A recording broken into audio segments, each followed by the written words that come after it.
رسول اکرم صلی اللہ علیہ وآلہ وسلم نے اس لیے صحابہ کرام کو چند نصیحتیں کی تھیں ہجرت کے حوالے سے کہ ہجرت کسی قسم کی بھی ہو یہ بڑا عظیم عمل ہے. علیک بالہجرہ فإنہ لا مثل لها.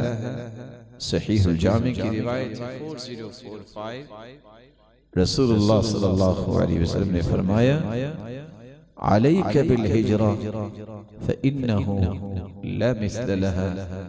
تم ہجرت کے عمل کو اختیار کرو جہاں تمہارا ایمان محفوظ نہیں.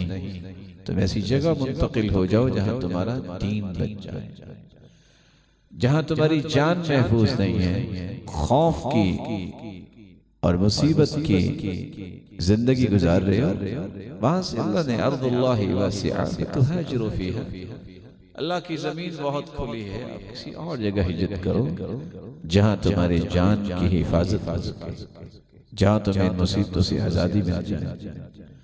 اور تیسری ہجرت کہ تم گناہوں کو یکسر چھوڑ دو، نئی زندگی کا آغاز کرو. اب میں نے نیکی کی زندگی اختیار کرنی. جہاں گناہوں کو چھوڑو وہاں غلط معاشرے کو بھی چھوڑو. وہ دوست، وہ تعلق والے جو آپ کو برائی کی طرف اکساتے ہیں اور آپ سے برائیاں ہو جاتی ہیں، ایسے لوگوں کو آپ چینج کرو. آپ دوست ان کو بناؤ لا تصاحب الا مؤمنا ولا يأكل طعامك الا تقي.